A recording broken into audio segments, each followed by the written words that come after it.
A truck full of sex toys crashed on the highway, leaving dildos everywhere. The royal beekeeper had to inform the queen's bees of her death.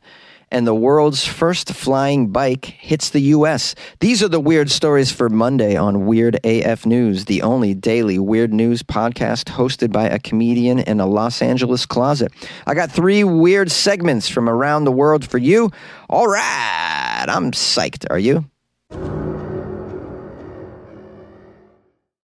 An avalanche of sex toys and lube spilled onto the highway after a truck flipped over. A lot of you sent me this story at the end of last week, and I really wanted to do it, but I had to do Florida Friday. You know, I run a very tight ship in this closet. This story is not from Florida. It's from Oklahoma. A video went viral. In the video, it shows a lot of sex toys and tubes of lubrication spread across a freeway following a truck crash. The incident took place near Oklahoma City on Interstate 40. A box truck and a semi-truck collided, leaving one of the trucks overturned, and a lot of its contents were scattered all across the road. Thankfully, nobody was injured, although some people didn't get their vibrator on time for the weekend. That might have put a damper on the weekend plans, I'd imagine. Authorities were forced to close several lanes on this freeway while the mess was cleared up. There's a lot of video that was shot from a helicopter, apparently, and it shows a large number of boxes all across the freeway, and a lot of phallic-shaped items also all over the highway. Phallic-shaped items. Geez, what could they be? In the video footage coming from the helicopter, you can hear the reporter speaking over the scene saying, "There's a semi-truck that's overturned here, and it's lost its load, it appears." Lost its load. Yeah, a lot of other people lost their load too, dude. There's a lot of stuff to clean up here, I see. And then someone at the station asks, "Jim, can you tell what's on the road there? What was the truck carrying? What's all over the road?" And then the cameras zoom in for a close-up shot as the helicopter guy says, "We're zooming in. Not really, I can't tell. Maybe you can tell?" So either this guy's a moron or he didn't want to say dildo on the news. I'm going to say he probably didn't want to say dildo on the news. I don't think you can say that word on the news. A clip of this footage was posted on Twitter, and it's got about 5 million views by now. It was retweeted by Barstool Sports, who added, "A tractor trailer full of dildos and lube flipped and spilled all over the highway in Oklahoma, guys." Following this road boner debacle, the Oklahoma City police spoke to the media, and they were forced to confirm that toys, quote, toys had been spilled on the highway. I guess they're not allowed to say dildos either. The police can't say that at a press conference. They have to keep saying toys. "What kind of toys, Officer Branson?" "I can only call them toys, just toys." "Yeah, but what kind of toys, Officer Branson? Like little toy trucks? Huh, for children? Little toy basketball hoops, maybe? Stuffed animals? Anything like that?" Not exactly." "Could you describe the toys, Officer Branson? Because we're just kind of in the dark here." I would describe the toys. They're of a phallic nature. In addition, there was some tubes of a certain sort of lubrication that was all over the freeway. "What kind of lubrication, officer?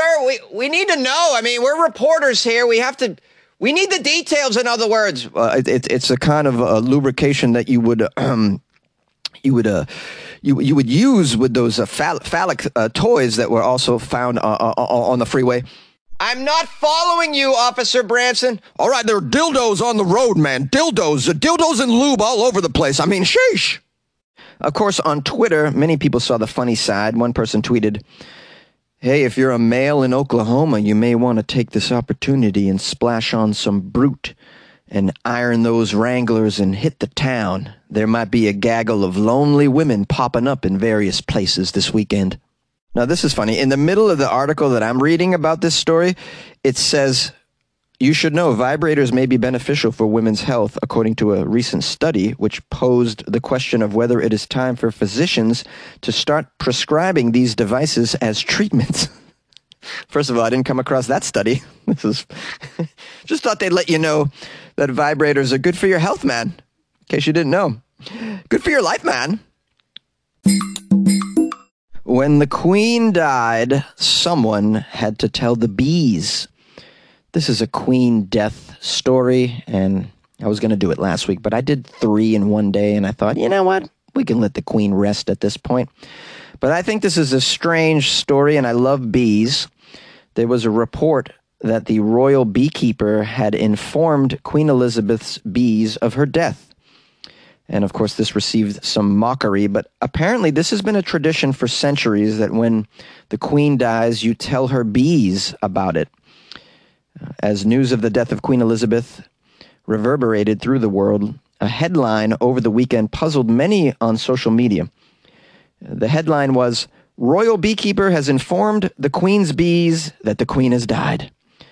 Did bees need to be told about human affairs? Would they have any sort of opinion on this matter? Some beekeepers, backed by folklore historians, say that telling the bees is a standard practice that goes back centuries with potentially grave consequences if you don't follow the tradition. Here's a quote from Mark Norman, who's a folklorist.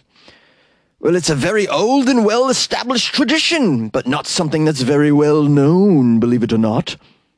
The tradition is that the bees, as members of the royal family, should be informed of major life events in the family, especially births. And in this case, of course, death. Beekeepers would typically knock on each hive and deliver the news, and then possibly cover the beehive with a black cloth during a mourning period. The practice is more commonly known in Britain, but is also found in the U.S., believe it or not, and other parts of Europe as well. Now, in the 18th and 19th centuries, it was actually believed that neglecting to tell the bees of these sorts of events could lead to various misfortunes, including the death of the bees, or even their departure, or a failure of these bees to make honey. Nowadays, beekeepers may be less likely to believe they risk bad luck, but they may continue to follow the tradition as a mark of respect for the Queen and the royal family in general. Now, the royal beekeeper at Buckingham Palace is named John Chappell. The media reported that John placed some black ribbons tied into bows on the beehives before telling them in hushed tones that the Queen had died and that they would have a new master. I would love to see that on video. Hey, bees. I just gotta let you know, the Queen is dead.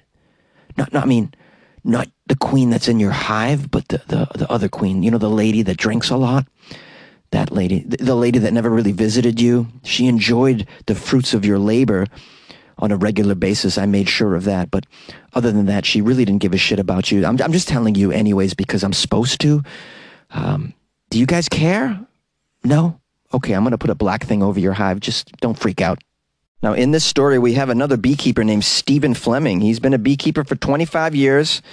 He's the editor of Beecraft, which is a magazine for British beekeepers. It's a magazine for only British beekeepers.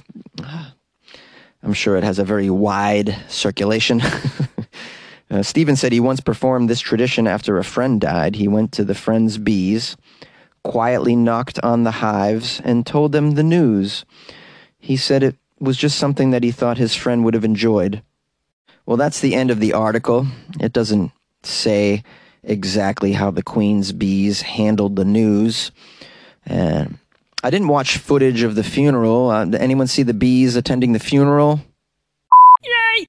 Do you guys like riding bikes? Do you also like flying?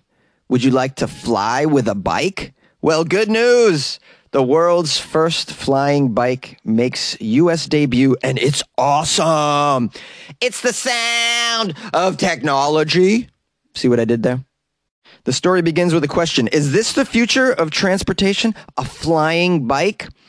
I have my doubts, but let's find out. This is the world's first flying bike, by the way. It's called the X-Turismo. They don't technically call it a flying bike. They call it a hover bike. Although it is capable of flying, it can fly for 40 minutes and can reach speeds of up to 62 miles per hour. Wow. Oh, I could use one of these flying bikes, man. Have you seen this Los Angeles traffic? It's quite debilitating and depressing. I wish I could just hover over it at 40 feet and just speed right by it at 62 miles an hour on my bicycle. We have a quote from someone named Tad.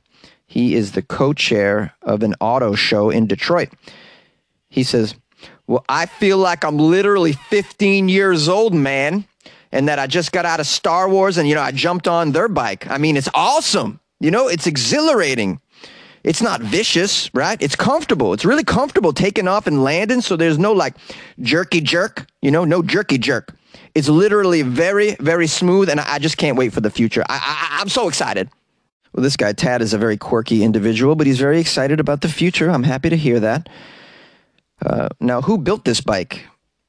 Someone in Japan. It's a startup named Airwinds. The bike is already on sale in Japan, although no one informed me of this. I pull a lot of weird stories out of Japan because that seems like a very weird epicenter of the world. A lot of weird shit going down in Japan.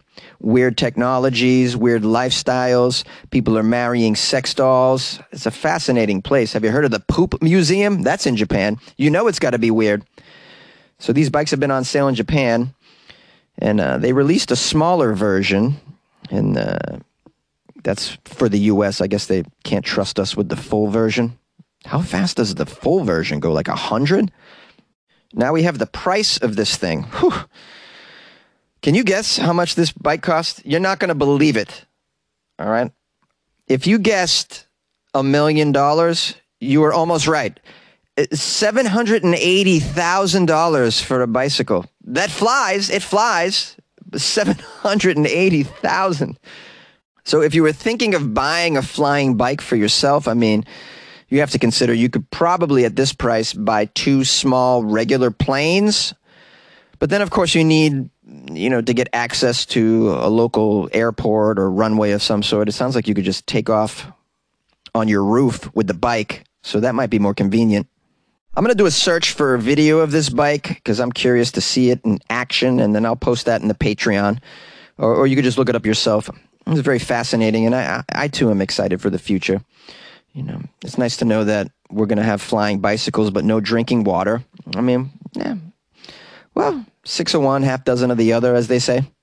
What do you guys think of this invention? Would you be down to fly a bike around? What's that got to be like to go on a date on a flying bike? Oh, man, you're definitely getting laid. You might even be able to pick up some dildos on the highway as you go by. Call back. Hi, my loyal listeners. Thanks for sticking with me on this episode of Weird AF News. I appreciate everybody that reached out over the weekend. I got a lovely email from Hannah who wrote, Jonesy, love Florida Fridays. By the way, my dad is really weird. Maybe it's because he goes to Florida 90% of the time. I really like your show. It's helping me with my mental health issues. I was so pleased to get this email, and I immediately replied and wished Hannah all the best. I'm so happy that I get to put out some content that can help people get through whatever they're trying to get through, which seems to be the case here. I've actually used this podcast to get through my own issues in the past as well, because my listeners are very supportive, and they make me feel good. And there's been times in my life, rather recently actually, where I needed to feel good. So I'm very happy to hear that I'm bringing some joy and relief to people with this little stupid podcast that I'm recording in a closet by myself here, without a writing team, without an editor, with nothing. So that made me feel really good, Hannah. I want to thank you for that. And I wish you the best. I also got some reviews that are pretty positive on Amazon, which also made me happy. Mary Kasner gave me 5 stars and wrote, Jonesy is so funny. Weird AF News is definitely worth a listen. Jonesy is very funny. He reads weird news stories and comments on them. His accents are hilarious, and his commentary is something else. My favorite episodes are Florida Fridays. The people in Florida are a special breed and certainly act accordingly. Please check this podcast out. You won't be disappointed. Thank you, Mary. That was super sweet of you. Also, Hippie Chick gave me 5 stars as well and wrote, keeping it funny. Weird AF News is a daily podcast. Jonesy reads articles. He adds humor to them. I listen every night. I'm always running late to work in the morning to listen, and I don't want to miss what Jonesy has to say. Florida Fridays are the best.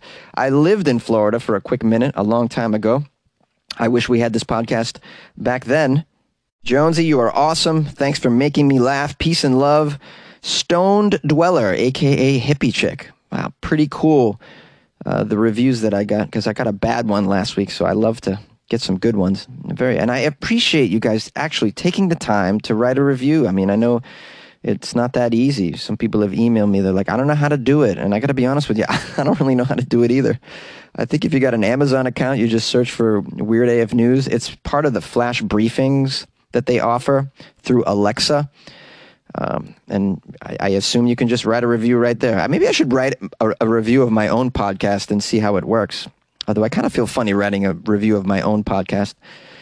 I'm not sure I deserve 5 stars. I'd probably give myself 3 stars just to keep it reasonable. Anyways, if you guys want to leave me a review, I would so appreciate that. If you want to support the show, you can do so by joining the Patreon. It's patreon.com/weirdafnews. And you get to buy me a cup of coffee a month, right? Why wouldn't you want to buy me a cup of coffee a month? Huh? Make me happy. Keep me caffeinated as I babble in a closet. You can also go to weirdafnews.com and click on the Patreon banner as well. Appreciate you. Sorry for the lengthy outro, and I will see you tomorrow.